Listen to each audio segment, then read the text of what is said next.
Саламатсыңарбы, ардактуу окуучулар? Улуттук мектептердин 4-класстары үчүн кыргыз тили сабагын баштайбыз. Даярдаган мугалим мен Бердиева Гүлназамын.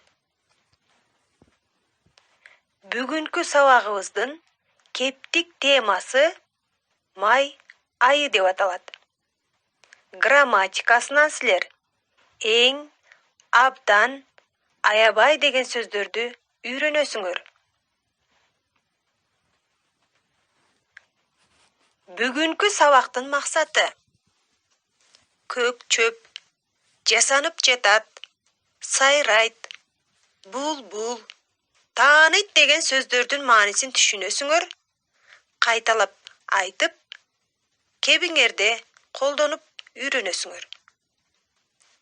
Май айындагы жаратылыштын кооздугун сезип, ага аяр мамиле жасоо керектигин түшүнөсүңөр.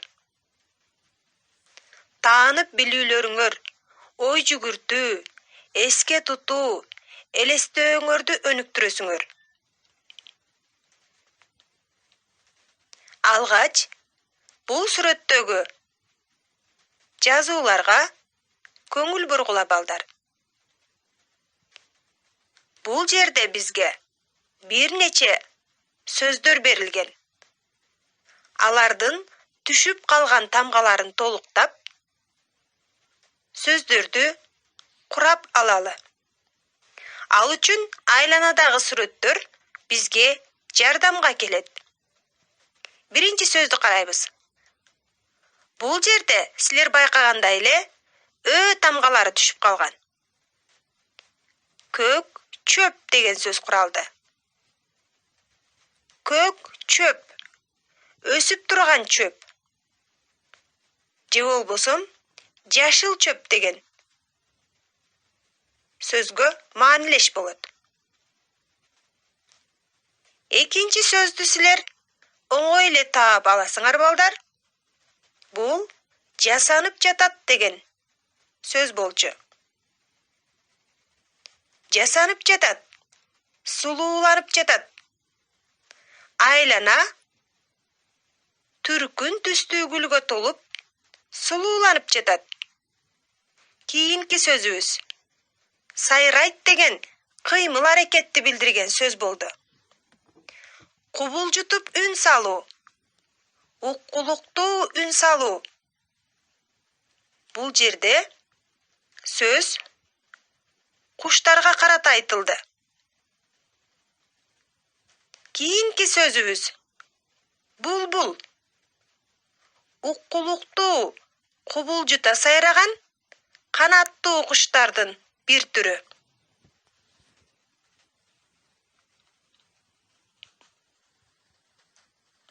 Акыркы сөзүбүзгө көңүл бургула балдар.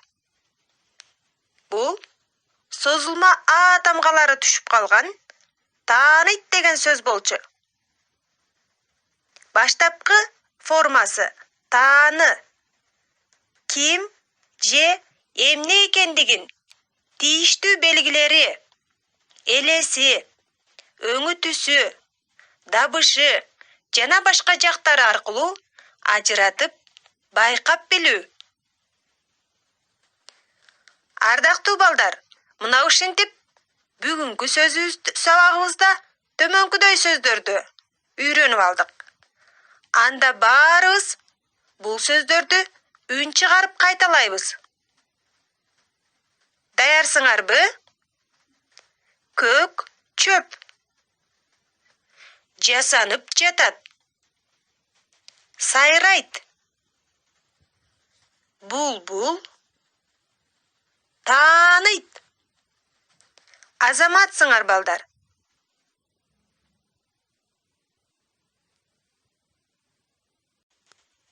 Азыр мына ушул үйрөнгөн сөздөрдү берилген сүйлөмдөрдүн боштуктарына толтуруп, туура мүчөлөрдү жалгаштырып үйрөнөбүз.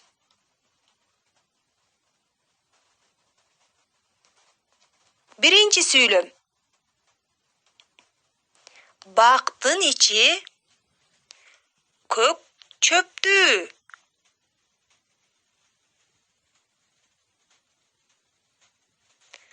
Айгерим майрамга жасанып жатат.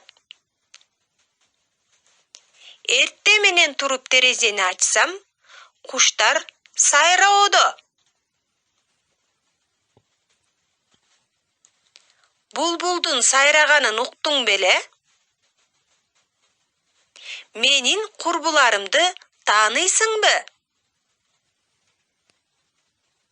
Мына ушундай сүйлөмдөрдү кураштырдык балдар. Ардактуу балдар, анда эмесе бүгүнкү жаңы темабыз май айына кезек келди. Биз бул текст менен таанышуу менен бирге май айына саякатка барып келели. Макулсуңарбы?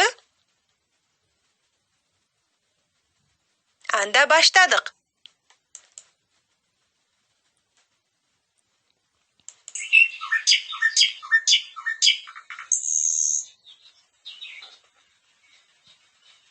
Майдын сонун күндөрүнүн бири. Күн жаркырап турат. Жылуу жамгырдан кийин көк чөп чыгып келатат. Көк, сары гүлдөр пайда болду.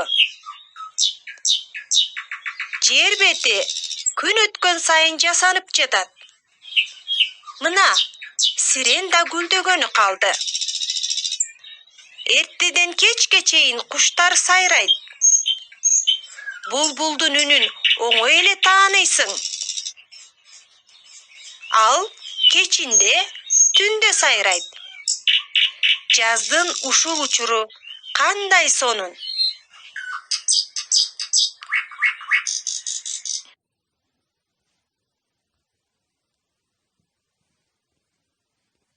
Ардактуу балдар, бул текст силерге түшүнүктүү болдубу? Анда биз мына ушул тексттеги ойго карата бул сүйлөмдөрдүн туура же туура эмес айтылгандыгын чогуу аныктап чыгабыз. Биринчи сүйлөм.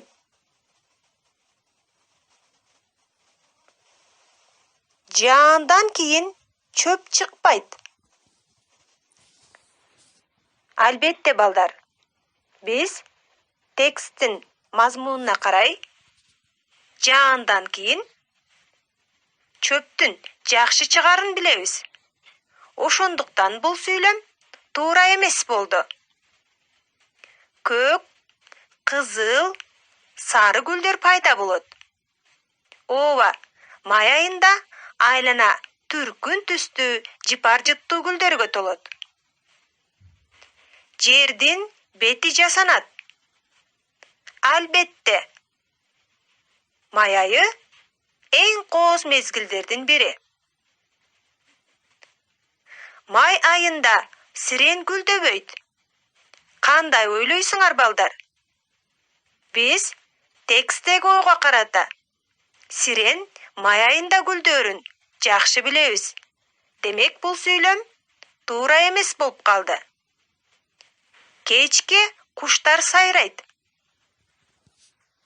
Ооба. Кечинде булбул кечинде сайрабайт. Тескерисинче, булбул кечинде жана түнү сайраарын биз жакшы билебиз. Баракелде балдар.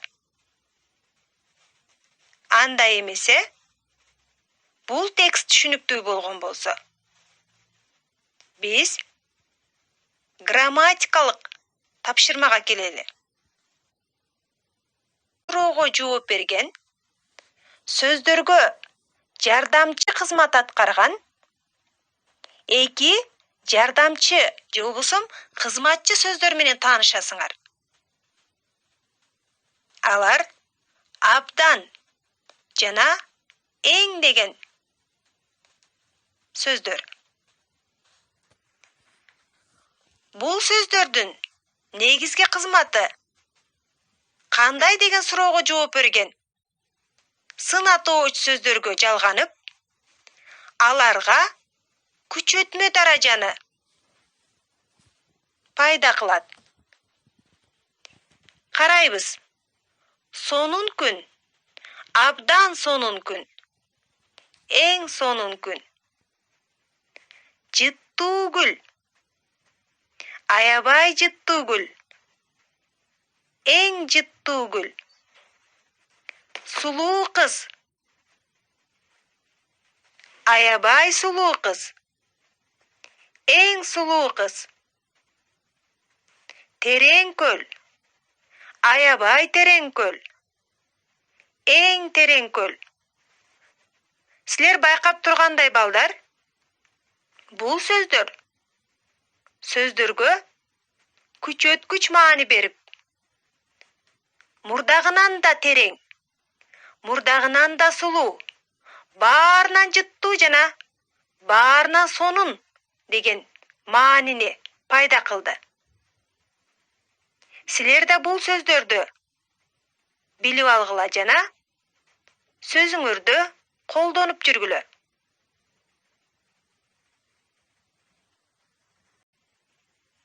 Азыр баарыбыз дептерлерди ачып, бүгүнкү күндү жазып, төмөнкү тапшырманы китептен аткарабыз.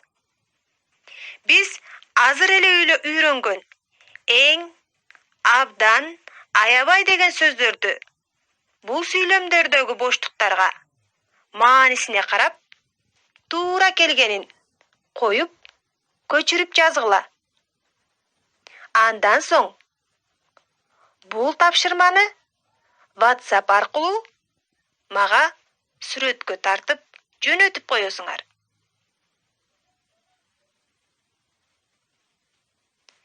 Кийинки тапшырмабыз балдар. Кыргыз элинин белгилүү жазуучусу Абзи Кыдыровдун бул ырын баарыңар үн чыгарып, кайталап тилиңерди жатыктыргыла жана жаттап алгыла. Ушуну менен сабагыбыз аягына чыгат. Саламатта калгыла балдар.